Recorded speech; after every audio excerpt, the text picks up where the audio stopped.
kwamba bado Mo amesema kwamba aelezea pressure ya ubingwa wa ligi kuu apatwa na mashaka juu ya try again pamoja na Crescentus Magori. Nikinukuu sasa, Mo anasemaje? Bwana, niliingia rasmi Simba katika mfumo wa bodi 2017 na katika miaka yangu minne nikiwa mwenyekiti tumeshinda yote ubingwa. Miaka yote hiyo minne ameshinda ubingwa, lakini nikamteua mtu mwingine. Tulikuwa na kiongozi ambaye aliendesha kwa miaka mitatu na hatukufanikiwa. Nikarudi tena mwenyewe kuweka vitu sawa, tukafungwa fainali na tukafungwa na Yanga mchezo wa mwisho. Sisi kama Simba tumejipanga msimu ujao kushinda ligi kuu. Kwa kauli hii ya Mo Dewji juu ya alikuwa hana imani na try again katika msimu ama misimu yake yote mitatu kumaliza bila taji, nyinyi mnazungumziaje? Nikianza na Raymond.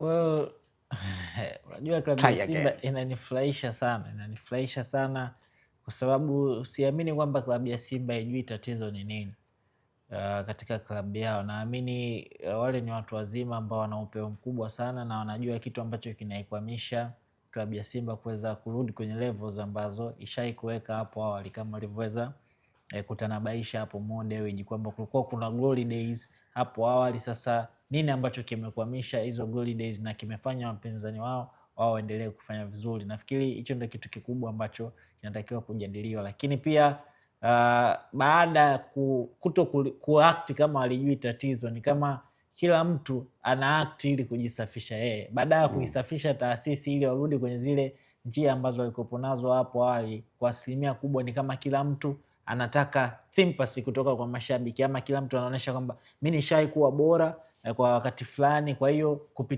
kupitia kile ambacho nishawahi kufanya pengine mimi bado ni mtu bora ambaye nastahili kuendelea kuwa ndani ya klabu ya Simba. Tuliona interview ambayo alifanya Crescentus Magori akiwa alipigiwa simu, nafikiri kwa na Crown Media. Tuliona maneno ambayo aliyazungumza. Pia tumeona maneno ambayo anazungumza hapo Mo Dewji. Ukisoma katikati ya mistari ni kama kila mtu anataka kujisafisha yeye kwanza, afu ndo taasisi ifuate. Lakini binafsi naamini wao wote wanajua mzizi wa fitna ambao unafanya klabu yao mpaka sasa hivi iwe katika hatua inayofuata, na pengine wanafahamu kwamba kukiwa na mwendelezo hichi ambacho kinaendelea, pengine hata msimu unaofuata Young Africans wakaweza kutoa ubingwa. Lakini hii kauli imekuja muda gani? Imekuja juzi tu hapo, tumetoka kuambiwa kwamba sasa hivi kila kitu kiko sawa. Sasa kwa nini kila kitu kiko sawa tunaanza tena kutoa haya maneno ambayo tunazungumza, ambayo ukiyasoma katikati ya mistari pengine ni kama tayari unaanza kujipiga risasi mguuni? Kwa hiyo nafikiri klabu ya Simba wanatakiwa wakae chini, wafanye tathmini yao ya kutosha. Tatizo ni nini? Na ukishagundua tatizo, njia ya kulisolve ni nini? Lakini hizi tatizo kuliona liko hapa, unapitia huku na kila mtu akijaribu kujisafisha, nafikiri itawawia wakati mgumu sana kurejea katika zile glory days ambazo walikuwa nazo hapo awali. Petro, tatizo la Simba ni nini? Hilo swali kila ingeanza kuulizwa Ray ambaye yeye ameweka wazi kabisa kwamba viongozi wanajua tatizo ni nini.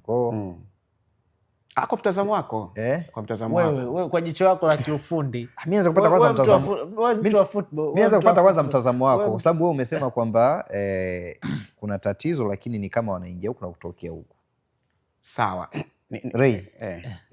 Wote mmegeuka host, mnanioji mimi. Yani mimi nataka kwanza kwanza nisikie kwa sababu hiyo hata katika maelezo yake hicho kipengele mimi nilikinoti, ila nikasubiri amalize ili nipate ufafanuzi zaidi kabla mimi sijatoa maoni yangu. Sawa, ngoja kwanza. Wewe sasa usigeuke host. Sigeuke, lakini kuna hoja nataka niijenge, ndio maana nataka nikuulize kitu. Je, Mo arudi katika nafasi yake ya mwenyekiti wa klabu ama wachezaji ndio washushiwe mzigo katika hili? Wewe unalizungumziaje? Sasa kabla ya kujibu hilo swali, ndio maana nitaka nipate mwanga kwanza wa kile ambacho tunarudi kwa pata mwanga. Sini mjanja sana. Binafsi kwa jicho langu ambalo ninalo, naamini ambalo viongozi wa Simba bado hawajakuwa nalo hapo. Naamini wanalo. Ila ndio hivyo. Yaani tatizo hili hapa, unajua Tanzania tuna ule kugoma kuwajibika kutokana na kile ambacho kipo. Yaani tuna ile njia fani kwamba bana mimi ngoja nipite huku. Tuna ile tabia ya kubit around the bush wakati tunafahamu tatizo ni nini. Binafsi naamini klabu ya Simba haina say moja. Yani yani hawazungumzi moja, from lugha moja, from head to top. Yani from kutoka juu mpaka chini hawazungumzi lugha moja, na ndio maana unaweza kukuta kwenye hii tu ya ambayo imetokea juzi ya mkutano wa dharura, kila mtu katoa maneno yake. Crescentus Magori kama mwenyekiti wa bodi katoa maneno yake, mwenyekiti wa klabu katoa maneno yake, lakini pia rais wa heshima naye katoa maneno yake. Na haya ukiangalia yote maneno yani hayafanani, ijapokuwa ametuandikia barua ambayo inafanana. Sasa kwenye kutatua ile tatizo la kutokuwa na lugha moja, nini ambacho kilikuwa kinahitajika? Nafikiri moja kati ya kitu ambacho klabu ya Simba ilikuwa inakihitaji na kuboresha zaidi ni namna ya uendeshaji wa klabu yao. Najua Juma na Petro kama baba na mama hawako vizuri, huwa ni mara chache sana ukampata mtoto ambaye amenyoka kabisa. Yani pale inahitaji kudra za Mwenyezi Mungu, na ndio maana mimi sijawahi kuamini kwamba pengine tatizo la klabu ya Simba ni wachezaji peke yake. Linaanzia from viongozi wao kuja kwa wao wachezaji. Baba na mama msipokuwa vizuri, mkiwa amzungumzi lugha moja, ni vigumu sana kupata watoto ambao wamenyoka. Mi nafikiri kuna siku mtu aliandika kitu kwamba pengine mashabiki wa Simba wako serious zaidi na timu kuliko kwenye timu, kuliko kwenye timu wenyewe. Na hapa ndo unapokuja kuangalia tatizo ambalo pengine inaweza likawa ni tatizo la Simba kulingana na historia na namna ambavyo tamaduni za timu zetu zimekuwa zikiwa au zikiendeshwa. Ndio. Mafanikio ya timu yetu kwa muda mrefu yamejengwa kwa ushindani wa wenyewe kwa wenyewe. Sawa. Yani mafanikio ya Simba au ya Yanga muda mwingine si hata kumzidi Mamelodi au Ahli au Esperance, ni kumzidi mtani wake. Nikichukulia huo utamaduni ambao umekuwepo, tatizo la Simba ni ubora wa Yanga tu. Kweli kabisa. Yani tatizo la Simba ni ubora wa Yanga. Ubora wa Yanga. Hata mimi hilo naliona. Kama Yanga wangekuwa wako vibaya na Simba wako vizuri kwa kuwalinganisha hawa wawili, Simba hata angekuwa afanyi vizuri kimataifa isingekuwa story. Kwa hiyo hakuna maneno. Kama ambavyo ilivyokuwa kwa Yanga. Yanga yuko vizuri kuliko Simba, lakini Yanga hata asipovuka makundi. Je, msimu uliopita pia Yanga alikuwa bora kuliko Simba? Yeah. Mbona watu wako wanasema tia maji hivi? Kwa sababu ya uzoefu sasa, kwa sababu miaka 4 unachukua kombe, hata kama ukiwa unaonekana dhaifu, lazima utatumia zile mbinu kuendelea kushinda. Lakini kwa mujibu wa ninavyomuelewa, Yanga pia kama Simba angekaza msimu uliopita, alikuwa anachukua yeye ubingwa. Lakini bado anakutana na ubora wa Yanga ambao ulipungua, lakini bado ubora wao uko juu sasa. Yani ubora wa Yanga ulikuwa ni ubora wa Yanga ulikuwa hauko vizuri kulinganisha na Yanga yenyewe. Na Yanga yenyewe kabisa. Ukilinganisha na Yanga yenyewe. Lakini kwa nini walichukua? Kwa sababu uzoefu tayari washaupata. Nikiangalia katika ligi. Katika ligi. Ambayo ndo most competitive. Yes. Tournament hapa nchini. Na wewe Petro, naamini klabu ya Simba jinsi ambavyo inaendeshwa, kila kitu kiko perfect kwa mazingira wao kuwa bora. Sasa ndo hapa nakuja wao kuwa bora ni yani, ubora wa Simba tunautafsiri vipi? Ndio. Kwa sababu kuna ubora wa Simba ambao mashabiki wanaweza kuwa nao ambao viongozi hawana. Au kuna ubora wa mashabiki ambao viongozi na mashabiki wanao, lakini kuna baadhi ya kundi la watu ambao wanahisi kuna sehemu Simba inatakiwa ifike, sio huo ambao mashabiki wengi na viongozi wengi wanahitaji kuwa nao. Sasa kwa tathmini yako wewe, kulingana na tamaduni za hizi timu zetu ambavyo namna zimekuwa zikiishi, ubora wa Simba na Yanga uko against wenyewe, na hichi kinachoendelea ndo miaka yote timu zimekuwa zikiishi katika hali hii. Kwa kama tunaupima ubora wa Yanga, kama tunaupima ubora wa Simba, kwa kulinganisha na Yanga kutokana na tamaduni namna ambavyo zimekuwa, tatizo la Simba ni ubora wa Yanga. Na unaamini Yanga kwa nini ni bora sasa hivi kuliko Simba?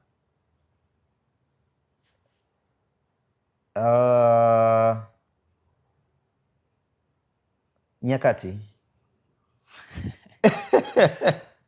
Mimi na nyakati na uwekezaji ambao nyakati na uwekezaji. Sasa nikija hapa katika swali langu lingine kwamba mpaka hivi sasa mnavyoona usajili wa Simba unaweza kwenda kuleta ushindani katika msimu ujao, kuna quality tutaiona katika msimu mpya mpaka hivi sasa mnavyoona? Binafsi wanaamini ili mtu asajiliwe inabidi awe amefanya vizuri huko alikotoka. Na wachezaji wengi ambao wanasajiliwa na hivi vilabu kwa asilimia kubwa wanakuwa wamefanya vizuri huko alikotoka, lakini kufanya vizuri ulikotoka na kuja kufanya vizuri ambako umesajiliwa ni vitu viwili tofauti. Usajili huwa ni gambo na ni kamali ambayo unaweza ukapata au ukapatia. Wachezaji ambao nikupe tu mfano mdogo. Mchezaji ambaye amesajiliwa na klabu ya Simba sasa hivi Ibrahim Dumbia, huko alikotoka alikuwa top scorer.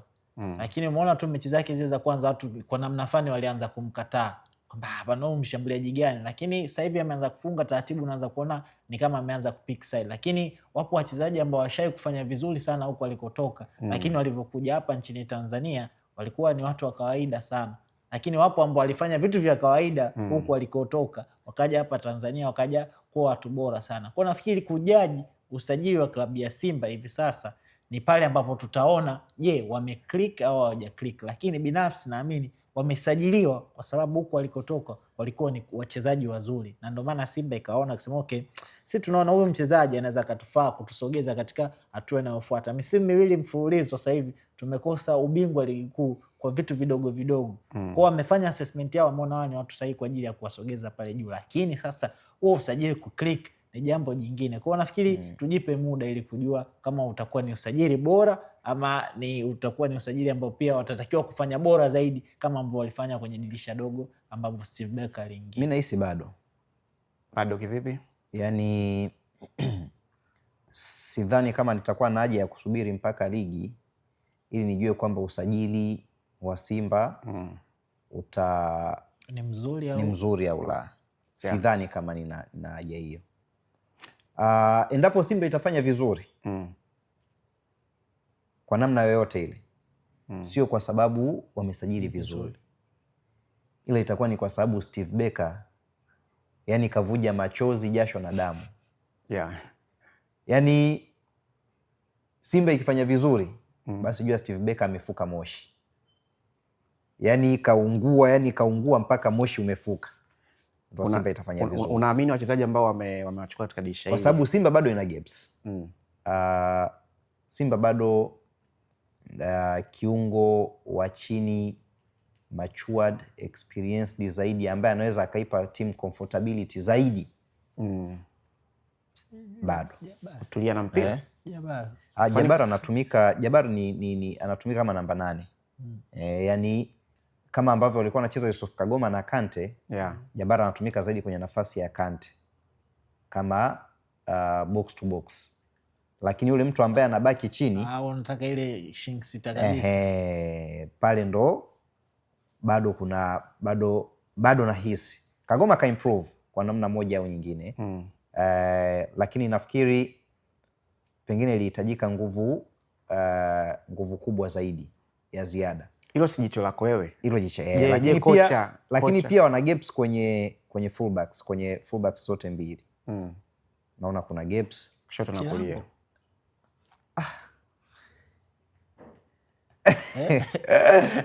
Of course ni mchezaji mzuri. Lakini hata namba 6 anavyosema siupo Yusuf Kagoma. Sio ni mchezaji mbaya. Kwenye ile ripoti ambayo alitoa Steve Barker, kwa sababu naamini alitoa ripoti yake. Hayo maeneo alirequest kwamba nahitaji watu fulani na fulani ambao klabu ya Simba ilikuwa inahitaji kuingia sokoni kuwapata, au yeye aliamini pia pengine naweza nikamimprove huyu na huyu, maeneo ambayo mimi nahitaji pengine ni hapa na hapa. Ripoti ya mwalimu sijaiona. Kwa hiyo nikianza kuzungumzia kwamba yeye request au kuto request, hapo nitakuwa nadanganya. Lakini kwa kile Simba hajahusishwa na kiungo yote wa chini ule typical kwenye ile dirisha ambaye mimi kwa kumbukumbu zangu nazo, labda unikumbushe.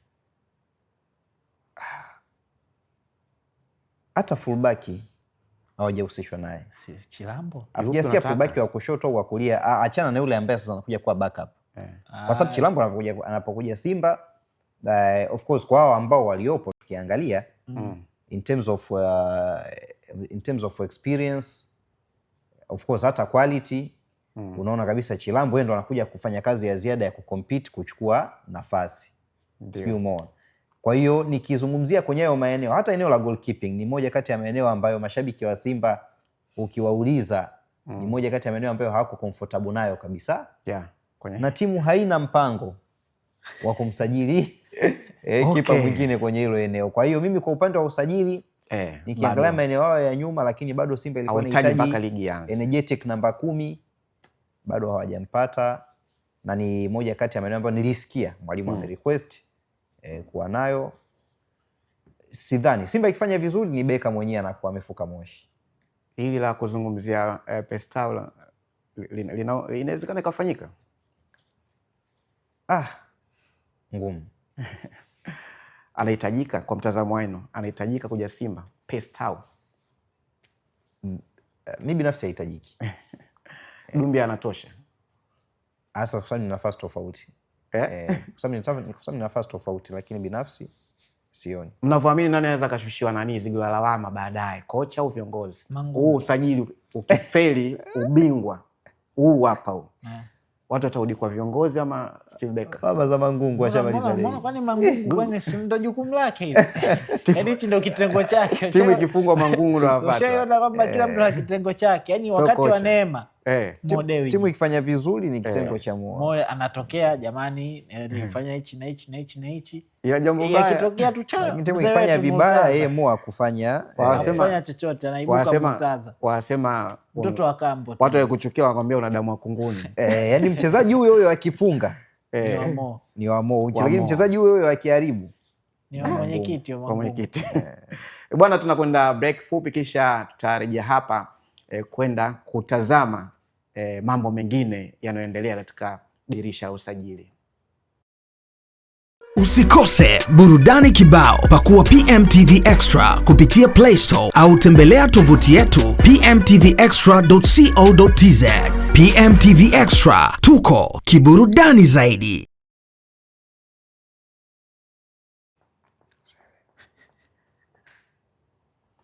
Bwana, sasa kuna kita inapiga pressure kwa timu zote mbili mpaka hivi sasa, jezi namba 6. Lakini kubwa zaidi, Faisal anahusishwa na hivi vilabu vyote viwili. Sasa nyinyi mnavyoona, bado kuna uhitaji wa hizi timu zote mbili juu ya Faisal? Nikianza na Ray. Binafsi naamini Faisal Salum Abdallah anaweza akaingia kwenye hivi vilabu vyote viwili na akapata nafasi ya kuanza direct kwenye kikosi cha kwanza, kutokana na kile ambacho amekuwa nakifanya toka alivyoweza kuondoka ndani ya klabu ya Young Africans. Msimu wake tu wa kwanza baada ya kuondoka klabu ya Young Africans, Faisal Salum Abdallah ambaye ni kiungo mshambuliaji alifunga mabao 19 kiungo mshambuliaji na kutoa assist 8, lakini msimu uliofuata alifunga mabao 4 na kutoa assist 13. Lakini msimu huu tunafahamu kashaingia kimiani mara 16, lakini pia katoa assist 8 ama 9 kama kumbukumbu zangu ziko sawa. Kwa nini nimezitaja hizo namba? Nimezitaja kwa sababu kumekuwa na muendelezo wa kile ambacho anakifanya. Kumekuwa sio homa za misimu. Yaani sio kwamba msimu huu fake perform, msimu unaofuata haja perform. Amekuwa ni mtu ambaye ameweka standard fulani ambayo kila msimu lazima hit double figures ukijumlisha magoli pamoja na assist, ama zile namba 2 ambazo amekuwa akizifanya. Kwa hiyo nafikiri ni mchezaji ambaye anahitajika, na pengine ukiangalia hasa kwenye hivi vikosi katika hizo nafasi, nafikiri anaweza akaingia na kuongeza kitu kutokana na huo uwezo ambao yuko nao. Sasa ataenda wapi? Dirisha bado liko wazi. Na pengine mwenye kisu kikali anaweza akala nyama, na pengine hata anaweza akasalia tena Azam, kwa sababu sio mara ya kwanza kuhusishwa na hivi vilabu. Fei ameanza kuhusishwa na hivi vilabu baada tu ya kuondoka Young Africans. Simba Azam, akaenda Azam, baada hapo Azam, Simba, Yanga. Yani wote watu wote watatu wamekuwa wakihitaji huduma hii. Na kwa nini? Sio kwa sababu ya sura yake, no, ni kwa sababu ya kile ambacho anakifanya kwenye pitch. Kwa binafsi naamini ni mtu ambaye kwenye hivi vikosi pengine ana nafasi kubwa sana ya kuanza direct kwenye vikosi vya kwanza, na ndio maana unaona kila timu imekuwa ikijaribu kupata saini yake. Okay. Petro, unapata picha gani? Yanga inaanikiza jezi namba 6, lakini pia Simba jezi namba 6 wanaipromo sana. Jana Mo Dewji kafanya hivyo. Hili linatupa picha gani juu ya hiyo jezi namba 6? Mwasauti ya Rai. Mwasauti ya Rai. Wakacheza na kucheza hapa. No, so aliposti lakini jezi namba 6. Moka posti. Sasa nasema hata TRA United no aliposti jezi namba 6. Watakuwa na namba 6 wao bwana. Watakuwa na namba 6 wao wanamjua wao. Kwa hiyo TRA haina uwezo wa kufanya bwana. TRA kama angekuwa hapa Juma angezungumza vizuri. Christina Mwagala tena wewe. Christina, chochote kitakachoenda na upepo ni tunafahamu ni jinsi ambavyo hivi vilabu vimekuwa vikiendeshwa hapa nchini Tanzania. Upepo na kuenda huko na sisi tunaponea huko. Alichokifanya moja na repost. Ilikuwa ni post ya mtu. Aliweka jezi namba 6, post ya mtu mwingine. Akamtagi Mo akarepost. Angekuwa amepost yeye mwenyewe direct. Ningejiuliza, lakini aliposti tu post ya mtu mwingine ambaye yeye alitagiwa na baada ya muda akaitoa. Inawezekana alikuwa anaonyesha upendo kwa yule ambaye amemtagi. Yeye akasema ngoja nionyeshe upendo bwana, kijana asijisikie vibaya. Kwa upande wa Yanga wao waliposti 6 wakiwa na maanisha leo saa 6 mchana watazindua jezi. Kwamba leo ni tarehe 6 na saa 6 mchana watazindua jezi. Kwa upande wa TRA sijajua kwani waliposti. Lakini Fei amekuwa ni content size. Kinachoendelea ni kila timu kutafuta engagement kwenye mitandao ya kijamii, engagement kuzungumziwa midomoni mwa watu na kukaa kwenye vichwa vya watu kupitia Fei. Pasi na shaka ndiye mchezaji ambaye hivi sasa kwa hapa nchini mwenye thamani zaidi hasa katika swala la kuwa katika akili na mioyo ya watu. Kwa hivyo kinachoendelea kwa hizi timu mimi sijui, lakini nachoona wamemgeuza tu Fei kuwa sehemu ya engagement kwenye timu zao. Imeenda mbali zaidi, hata Azam mwenyewe nao hawamposti Fei saizi kwenye jezi, hajaonekana. Of course sio lazima aonekane kwa sababu utauliza hivyo, lakini wale nyota wenye majina mara nyingi ungetegemea kumwona Fei akiwa pale, hajaonekana mshikaji wake wa karibu of course kama sehemu ya kuuza jezi, lakini hajaonekana. Story iliyopo kila timu ina push. Kariakoo inaelezwa kwamba Yanga wana push, inaelezwa kwamba Simba wana push. Japokuwa ukisikiliza kauli za wote wawili kuna maeneo wanakinzana. Simba wanasema ameshamaliza usajili kwa mujibu wa kauli ya semaji jana. Lakini kuna taarifa hizo zinazoelezwa kwamba nyuma ya pazia watu wanaendelea kupush. Kwa upande wa Yanga na alikadhalika wanasema hivyo, lakini ukija kuangalia tena kuna kauli msemaji anasema kuna watu wanafanya mazoezi na mchezaji wetu. Kuna watu wafanya mazoezi na mchezaji wetu. Azam. Sasa yeye hajasema. Lakini msemaji anasema kuna watu wanafanya mazoezi na mchezaji wetu. Sasa hiyo utajua wewe kama ni Nkane ambaye au ni nani ambaye yuko kwa mkopo, umeona. Hilo sijui, lakini so far issue iliyopo ni kwamba kila timu bado ina push. Kwa hivi sasa tunachosubiria tu ni official announcement. Ni tangazo rasmi au tamko rasmi kutoka kwa hizi klabu kwamba lakini otherwise kinachoendelea kwa sasa ni kumgeuza Fei kwa content ya kupata engagement mitandaoni. Okay. Ray, kwa umri wa Fei miaka 29 bado anahitajika kutoa huduma katika vilabu hivi viwili vya Kariakoo. Kwanza kwamba miaka 29 mtu mbona kama unataka migeuze kama mzee. Unataka nijisikiaje? Uje naye Fei katoka mbali jamaa. Chama kasajiliwa Simba ya miaka mingapi Juma? Chama kasajiliwa Simba na miaka mingapi? Akati anasajiliwa Yanga iko na miaka mingapi? 32. Na akati kuja Simba ndo tunaambiwa 20 hivi. Yaani akati hii mara ya mwisho anarudi Simba alikuwa mara ya mwisho alikuwa na 34. 30 na ndo kama hivyo. Lakini ile akati anaenda Yanga alikuwa na 30 plus. Alionekana pia mzee. Watu wakasema bwana mzee, wamechukua mzee ndo maana Simba wamemwacha. Sasa kama watu wanachukua watu wenye miaka 34, 33, kwa nini mwenye miaka 29 asichukuliwe? Na jinsi hata alivyo. Mimi binafsi naamini katika uwezo wa mchezaji. Kuna wachezaji wa miaka 22 lakini ukimwangalia uwanjani unaona ana miaka 35 jinsi anavyocheza. Anapita hata na ule mchezaji wa miaka 33 kwenye vyeti vyake, lakini anavyocheza kama kijana wa miaka 25. Kwa hiyo binafsi naamini zaidi kwenye kile ambacho mtu anaweza akakiofa kwenye timu, lakini kwenye age peke yake siamini kwamba ni kitu ambacho kinatakiwa kumata. Hata kikimata, je, kinamata kwa kila mchezaji ama kuna wale exceptional players? Kwa hapa nchini Tanzania Fei ni exception. Yaani ni yule ambaye mtu unaweza kusema tu huyu anakaa ufaume kake kutokana na ile quality ambayo yuko nayo, na pengine ni mchezaji ambaye uko radhi hata kuvunja baadhi ya vitu vyako, misingi yako ili kuwa naye kwenye timu. Inasemekana Azam kuna vitu vingi wanamfanyia Fei ili aweze kuwepo pale.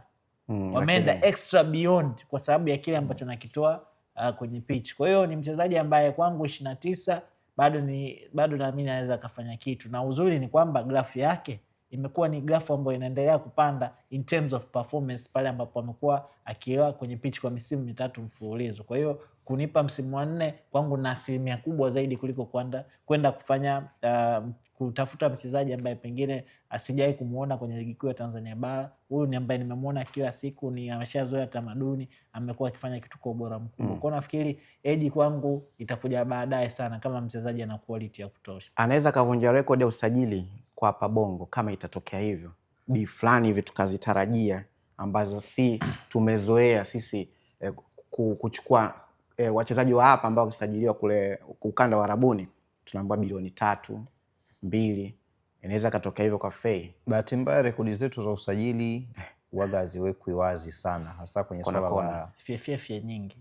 Hasa kwenye swala la transfer fee. Ndio maana hata masuala ya mishahara leo unaweza kukuta watu wanabishana kwamba Fei analipwa zaidi, wengine Mzize analipwa zaidi. Kwa hiyo inakuwa ngumu moja kwa moja kueleza kama atavunja rekodi ya usajili au la, kwa sababu hata huko nyuma bado hatujaona uwazi wa nani amesajiliwa kwenda wapi kwa kiasi gani. Bado kumekuwa kuna hatuna utamaduni huo, hatuna utamaduni huo, lakini tunajua mishahara wachezaji wa nje kule, lakini wa ndani hatujui. Lakini kulingana na mazungumzo na matamko mbalimbali ambayo alikuwa anatolewa na maafisa habari wa Azam kwa maana ya Thabiti Zakaria pamoja na Hashim Mwibwe, kama dili ikifanikiwa na ikafanikiwa bila kuwepo mazungumzo ya kinundugu au busara, basi sina shaka kwamba utakuwa ni usajili mkubwa zaidi, si tu kwa wachezaji wa ndani, hata wachezaji wa nje pia ambao wamekuja nchini. Anaweza kuvunja rekodi hata kwa wachezaji wa nje.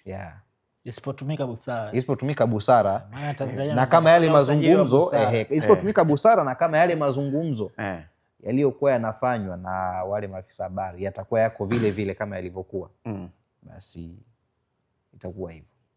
Sawa, tumalize hilo la Fei, twende katika maneno ya Ahmed Ally afisa